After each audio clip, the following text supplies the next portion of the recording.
Interviews today as we continue with District 6 candidates, and we have Mr. Gavin Keefe in the house this morning. Good morning, Gavin. Good morning. Thanks. Yeah. Pleasure to be on. Thanks for coming in. Tell us a little bit about yourself, your time in the Valley. What do you do for a living? You got family here? Tell us a little bit about Gavin. Yeah, my family's from here. I was born in Yakima. I've kind of lived all over the West Coast and found my way back. Got a job offer that brought me here, and it's working at Yoest as a logistics coordinator. Oh, cool. All right. Yeah. And are you married? I am not. I am single. Cool. And just kind of focusing on all of this, and then we'll see what happens. Right on. Never run for office before or anything like that? No, that's the first time. First time doing this stuff. I've done a lot of political advocating before, but this is the first time I've ever put myself into the spotlight. Well, it's a big challenge, and not everybody does it. So first and foremost, congrats on taking the stand to step up and to serve the Valley. What's your understanding of the job of a city council person? That's a question we're asking everybody. Do you know what you're getting into, basically? What's the job of a council person? So it's pretty much since we don't have a standing mayor, or a ruling mayor, it's the job to pretty much legislate and direct the people to do their jobs. So it's to create a better life for the people in Yakima. All right. And I guess maybe that's one of the reasons you're running. The next question is, why are you running, Gavin? Tell us about it. First time in the arena of politics, so... I care deeply about people. I believe that everybody should be able to live their life the best way they see fit, as long as they don't hurt anybody else or harm anybody else. I believe that the more freedom that you give people, the more their life will flourish and excel and become better. I believe that everybody gets a fair chance, everybody gets represented, and I believe in a free society. And the reason that you're motivated to do that now, do you see, is this driven by the fact that you don't see that happening, or that it's just time for you now to act on the beliefs that you've held for some time? I think Yakima is improving, and I think the current city council has done a good job at bringing us to where we are. But I believe that there are still some restrictions, not only on our economic level, but also on our personal level, that we need to kind of lift those restrictions, and so we can see Yakima grow to be the best it can be. All right, well said.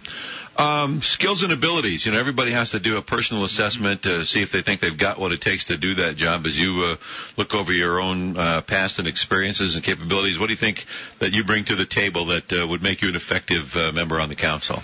Well, I'm a good organizer. I've done a lot of charities, and I've raised a lot of money over the years.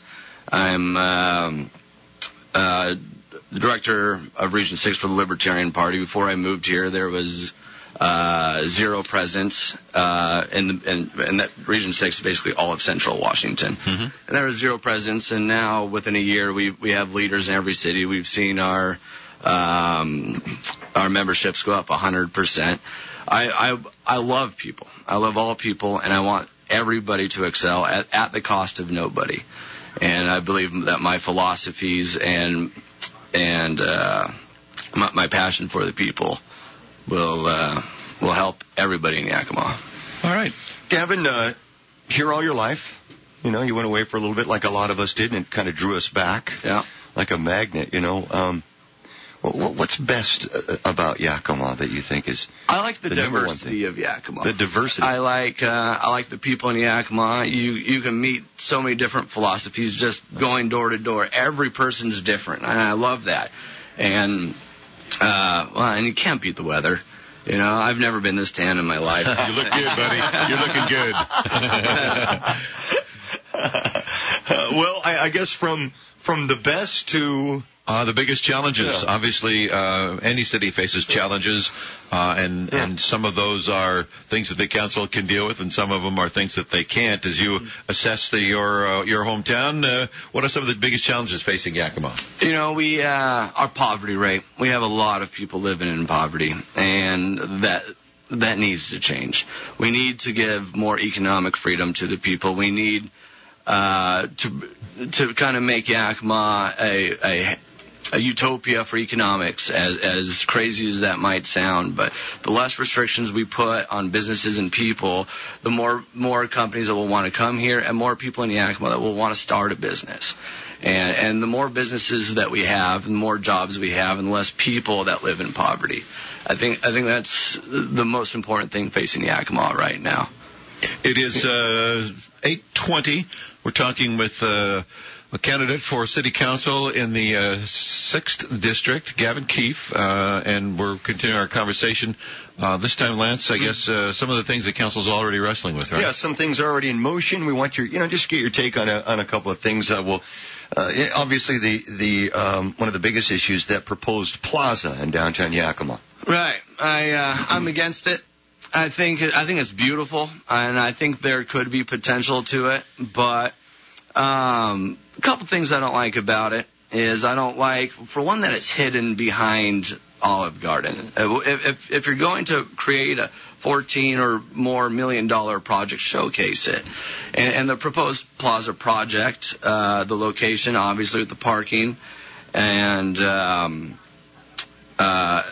I believe that this isn't the project that will boom Yakima, that'll create growth, and I believe that more economic freedom will make Yakima better, and not a plaza project.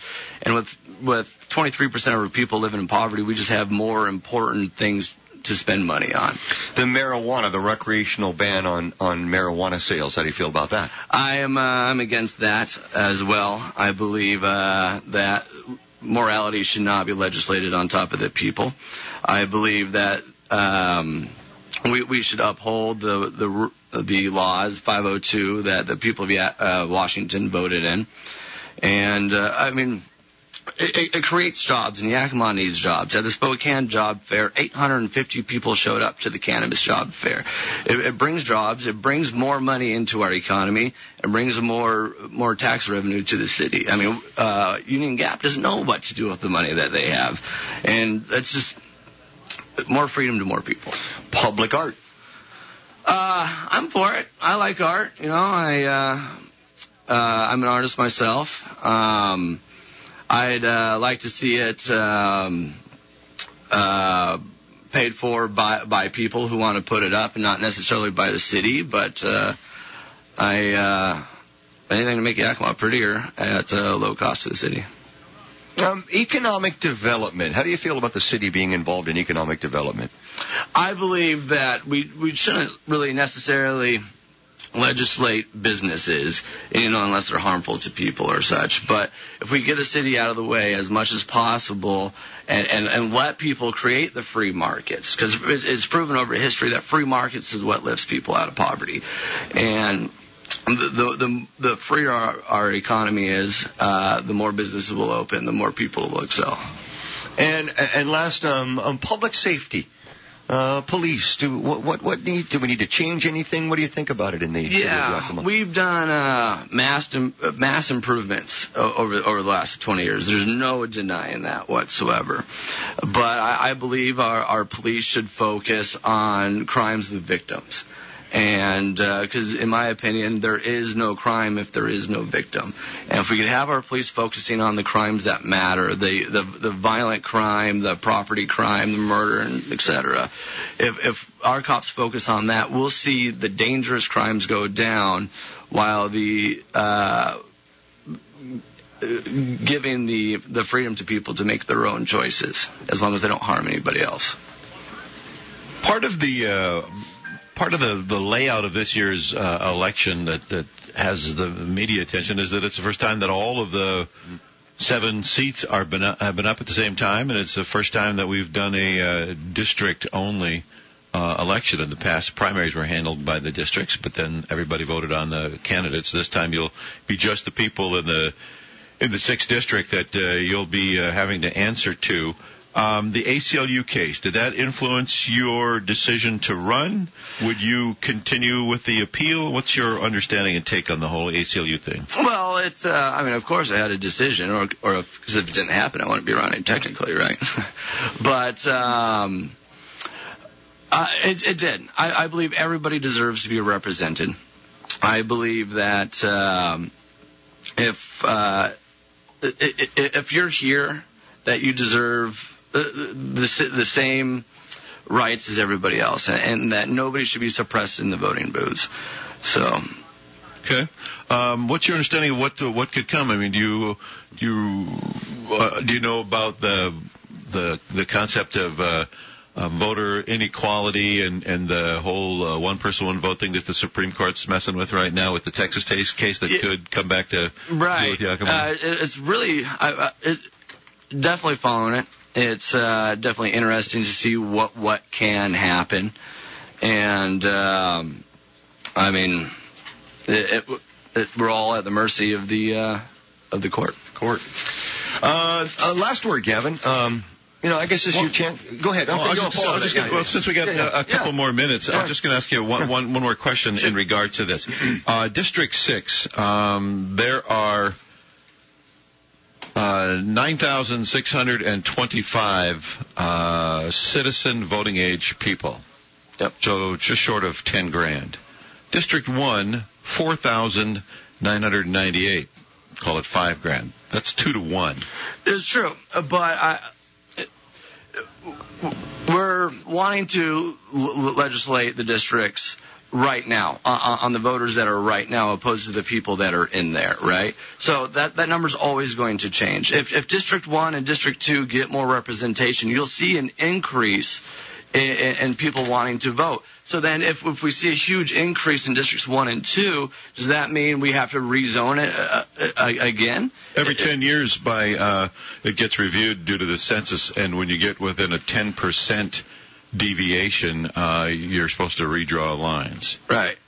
So right now, if we set it up by the people in the district, it'll create any further hassle in the future. And it'll give people more freedom now. Okay, very good.